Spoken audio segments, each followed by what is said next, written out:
Nagsisimula ang kwento sa isang legendary hitman na si Juo na papunta sa lokasyon ng kanyang pinakabagong targets.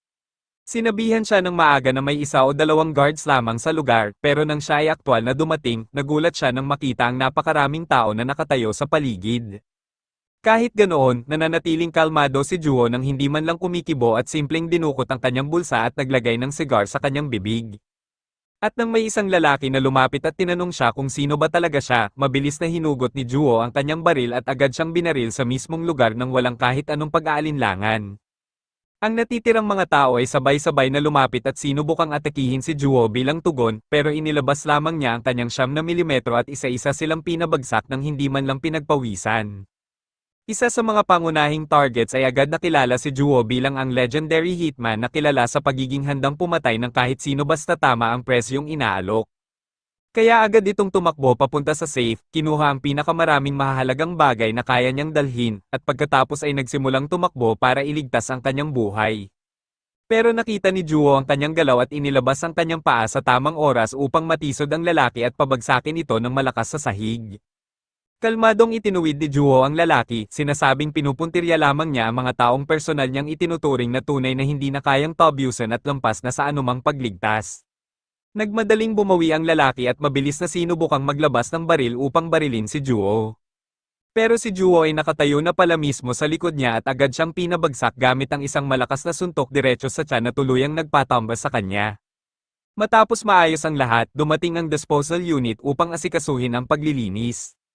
At sa labas ng gusali, pinagalitan ni Juho ang kanyang apprentice na si Nakota dahil sinabi nitong isa o dalawang tao lamang ang nasa lugar samantalang May 25 pala ang naghihintay sa loob. Inaamin ni Nakota ang kanyang pagkakamali at inaako ito, pero hindi rin niya mapigilan ang sarili na ipahayag kung gaano siya tunay na humanga sa katotohanang nagawa ni Juho na pabagsakin ang lahat ng 25 na kalaban ng mag-isa lamang. Pagkatapos nito, sinilip nilang mabuti ang loob ng briefcase na dala ng lalaki habang ito ay tumatakas at nakita nila ang tila isang uri ng pugad ng putakti. Hindi ito masyadong pinansin ni Juho noong oras na iyon dahil wala talaga siyang ideya kung ano iyon o kung ano ang maaaring kahulugan nito. Kinabukasan, bumalik siya sa kanyang tahanan at habang sumasakay siya sa elevator, isang batang lalaki ang aksidenteng nabangga siya. Isang tingin lang ng bata sa nakakatakot na mukha ni Juho ay agad itong natakot at tumakbo palayo sa kanya ng mabilis hanggat kaya nito. Hindi na ito gaanong pinansin ni Juho o hinayaang makaapekto sa kanya dahil aminado siyang hindi siya magaling makitungo sa mga bata sa simula pa lang. Naisip niya sa sarili na kung sana ay naging mas maayos siya sa ganitong bagay noon, baka ang buhay pamilya niya ay naging ayon sa dapat at nagkaroon ng mas magandang kinalabasan. Pero pinaalala rin niya sa sarili na hindi rin naman ito ganap na kasalanan niya dahil ang totoo ay wala talaga silang anumang pagkakapareho ng kanyang ex-wife. Wala kahit isang interest na pareho nilang gusto para mabuo ang isang matibay na pundasyon. Ang trabaho niya bilang hitman ang tanging bagay na mayroon siya sa kanyang buhay at kahit iyon ay hindi niya ginagawa dahil sa passion o tunay na kasiyahan. Ginagawa niya ito dahil lamang sa magaling siya rito at wala nang ibang dahilan pa. Tahimik niya itong pinag-isipan at ante-unting napagtanto na napaka-boring ng naging buhay niya.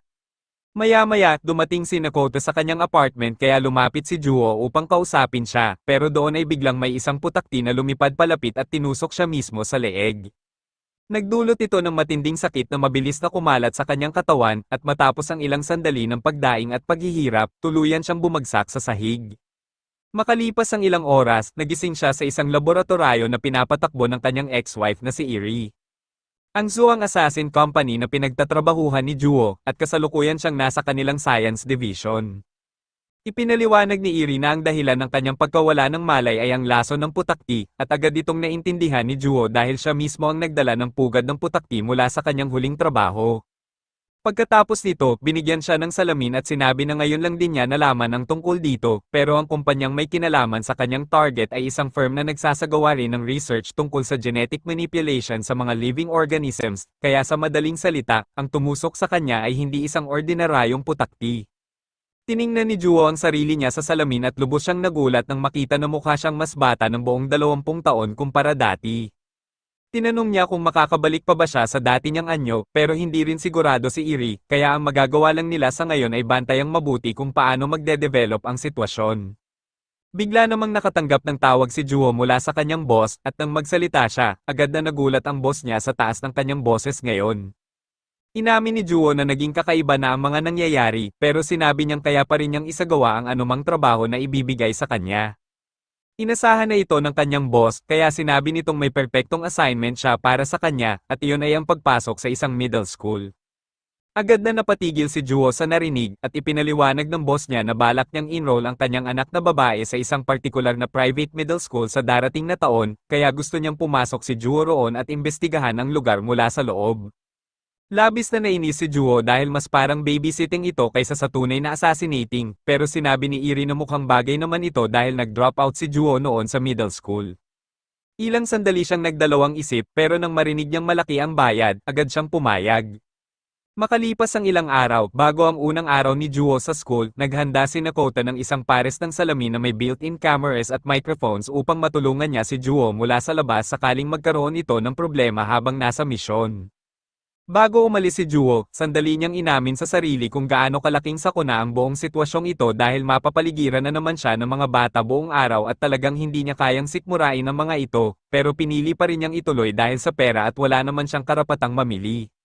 Noong umagang iyon sa school, isa-isang nagpapakilala ang lahat ng bagong estudyante, at habang maayos itong nagagawa ng iba, si Juwo naman ay nagbigay ng pinaka-awkward na introduction na halos hindi kayang panoorin, na tuluyang sumire sa kahit anong chance niya sa mga babae sa kanyang klase dahil iniisip na nila na sobrang weird siya, kahit na may isang blonde na babae sa klase nila na tila nakakita sa kanya bilang kakaibang interesting. Pagbalik niya sa bahay, naghanda si Nakota ng rice omelette para sa kanya, at talagang nagulat si Juwo kung gaano ito kasarap, pero bukod doon, binanggit ni Nakota kung gaano kapangit ang naging introduction niya kanina at pinaalalahanan siya na kailangan niyang panatilihing lihim ang kanyang tunay na identity sa lahat ng oras at hindi siya pwedeng magdulot ng kahit anong problema dahil maaari siyang masuspend o tuluyang ma-expel. Kinabukasan sa school, nagsimula ang mga lessons at noong una ay hindi man lang na-impress si Juwo dahil isa na siyang middle-aged na lalaki na dati nang may asawa at may sarili ng anak. Kaya wala siyang inaasahang anumang bagay sa school na makakapukaw ng kanyang interes.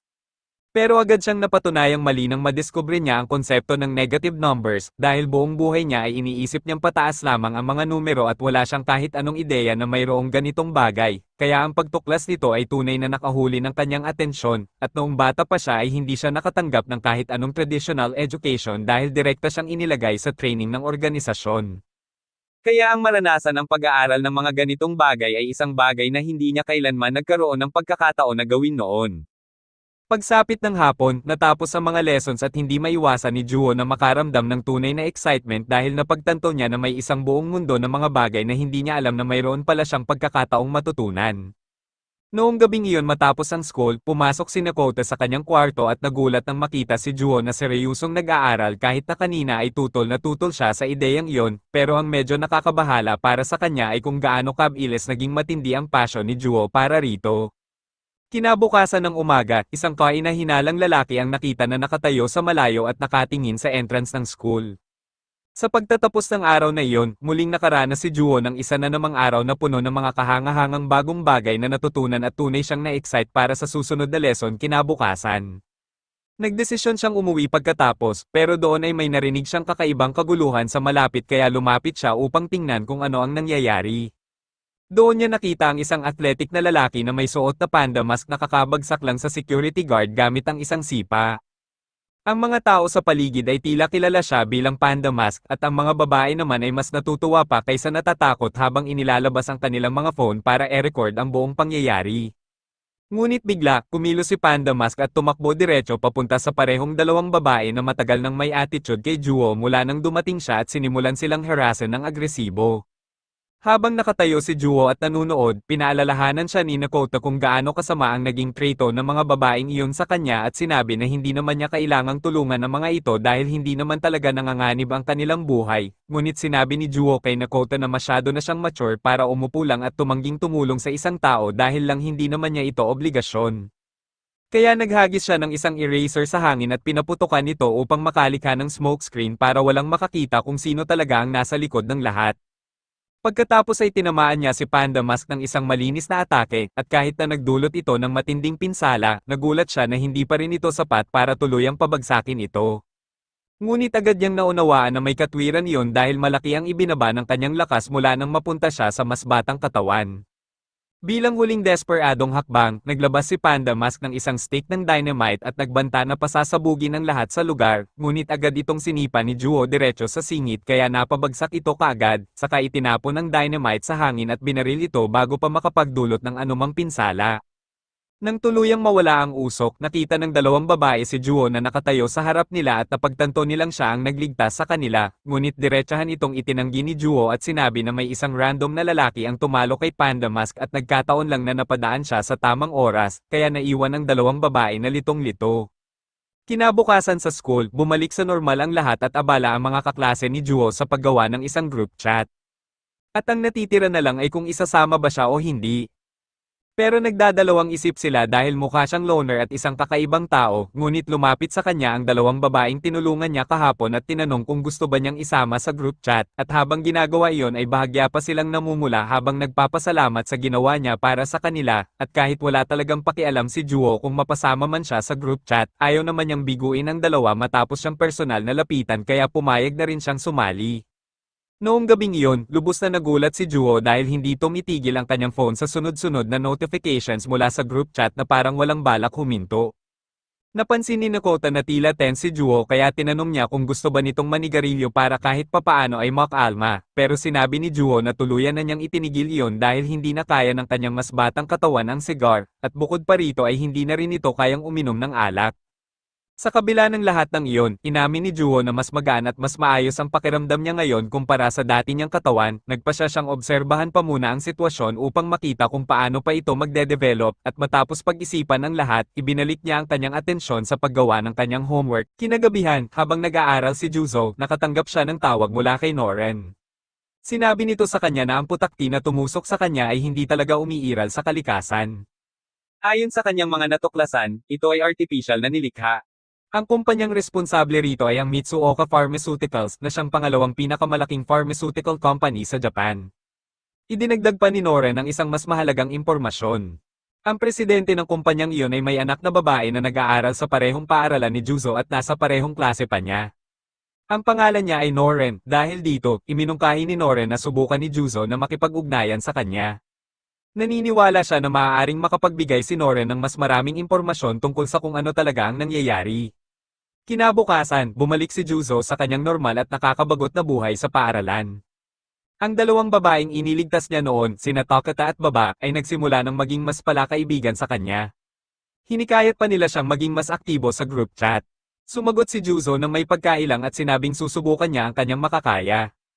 Habang nasa klase, hindi mapigilan ni Juzo ang pagtitig kay Noren. Paulit-ulit niyang iniisip kung paano niya ito lalapitin. Ngunit si Noren ay hindi lang basta magandang mukha. Siya rin ay napakahusay sa mga pisikal na aktibidad, lalo na sa pagtakbo. Dahil dito, patuloy siyang pinagmamasdan ng mga uhaw na lalaki sa kanilang klase, umaasang magkakaroon sila ng pagkakataon sa kanya. Sa susunod na period, muling kinontak ni Noren si Juzo at pinaalalahanan siyang subukang makipag-ugnayan kay Noren. Sinabi niyang maaaring may mahalagang impormasyon si Noren tungkol sa kanilang sitwasyon. Nag-alinlangan si Juzo at sinabing duda siya na may alam itong kapakipakinabang.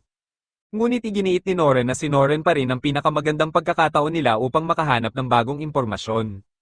Kaya pumayag si Juzo na susubukan niya. Pagsapit ng tanghalian, nagsimulang magsalita si Nakata sa pamamagitan ng speaker sa salamin ni Juzo. Inaasar niya si Juzo dahil sa pagiging loner nito, sumagot si Juzo sa pamamagitan ng pagpapaalala kay Nakata na may higit sa 20 taong agwat sa edad nila, kaya magiging sobrang kainahinala kung susubukan niyang kumilos ng masyadong normal o agad makibagay sa mga estudyante, kahit alam niyang magiging awkward ito. Nauunawaan ni Juzo na kailangan pa rin niyang kausapin si Noren. Tinipon niya ang kanyang lakas ng loob at lumapit sa kanya para batiin ito. Ngunit sa mismong sandaling nilapitan niya ito, agad siyang tinawag nitong creep at pinayuhang lumayo sa kanya. Dahil dito, napagtanto ni Juzo na magiging mas mahirap ang sitwasyon kaysa sa inaasahan niya. Pagkatapos, nalaman ni Takata at Baba mula kay Juzo ang nangyari, ngunit hindi sila nagulat kahit kaunti. Ipinaliwanag nila na kilala si Noren bilang napakalamig at mailap. Maraming lalaki na ang nagtapat sa kanya, ngunit agad niya itong tinatanggihan. Palagi siyang nag-iisa at wala siyang malalapit na kaibigan, maging lalaki man o babae. Sa pagtatapos ng araw ng klase, naglalakad pa uwi si Juzo habang nakikipag-usap kay Nakata. Nagsimula siyang mag-isip muli at napagtanto niya na maaaring imposibleng makakuha ng anumang impormasyon mula kay Noren. Dahil dito, nagpasya siyang isantabi muna ang ideyang iyon. Habang naglalakad siya, nagsimula siyang makaramdam ng gutom. Kaya pumasok siya sa isang ramen restaurant para kumain. Habang nasa loob, bigla niyang napansin si Noren na nagtatrabaho roon bilang waiter. Mukha ring nagulat si Noren nang makita siya, pagkaraan ng ilang segundo, pareho silang nagkunwaring normal. Umupo si Juzo at umorder ng pagkain at kinuha ni Noren ang kanyang order. Habang naghihintay, nagsimulang mag-overthink si Juzo sa lahat ng bagay. Naisip niya kung bakit ang anak ng presidente ng isang pharmaceutical company ay nagtatrabaho sa isang maliit at ordinaryong ramen shop. Hindi nagtagal, dumating ang kanyang ramen. Sa una, inaasahan niyang magiging pangkaraniwan o hindi gaanong kahanga-hanga ito, ngunit matapos ang isang subo, biglang nagbago ang kanyang ekspresyon. Nabigla siya sa kung gaano kasarap at kalasa ang ramen, at nag-react siya ng may totoong excitement habang patuloy itong kinakain. Habang abala siya sa pagkain, biglang lumapit si Noren sa kanya at tahimik na sinabi na magkita sila sa likod ng shop kapag tapos na siyang kumain. Sa likod na eskinita, labis na nahihiya si Noren na may nakakaalam mula sa kanyang paaralan na nagtatrabaho siya roon. Agad niyang nakiusap kay Juzo na panatilihin itong lihim mula sa lahat sa paaralan. Pumayag si Juzo nang walang pag-aalinlangan at nangakong hindi niya ito sasabihin kan-inuman. Pagkatapos nito, sabay na silang naglakad pa uwi. Habang naglalakad, naging curious si Juzo at tinanong si Noren kung bakit siya nagtatrabaho sa isang ramen shop kahit mayaman ang kanyang pamilya. Ipinaliwanag ni Noren na ang ramen shop ay pag-aari ng kanyang tiyuhin. Dahil dito, hindi siya talaga binabayaran tulad ng isang normal na part-time worker. Sa halip, tumutulong lamang siya sa isang kapamilya. Pagkatapos ay tinanong ni Juzo kung ano ang silbi nito kung hindi naman ito isang tunay na trabaho. Natahimik si Noren sandali at pagkatapos ay mas tapat na nagbukas.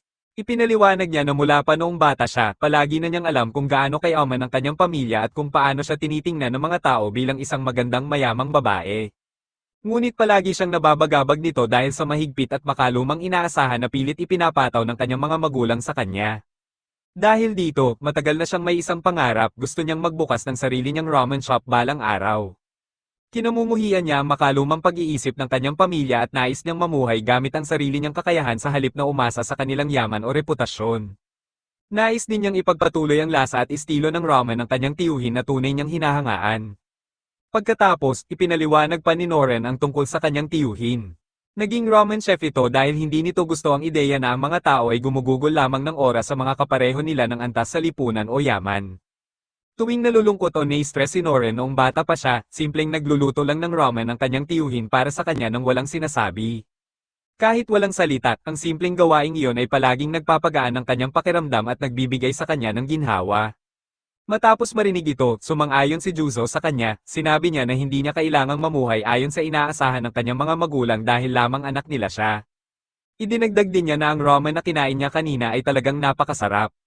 Nang marinig ito, kitang-kitang sumigla si Noren, kahit hindi siya ang mismong nagluto ng ramen, tumulong siya sa paghahanda ng mga sangkap kaya nakaramdam siya ng pagmamalaki na may ambag siya sa isang bagay na naging napakaganda ang kinalabasan.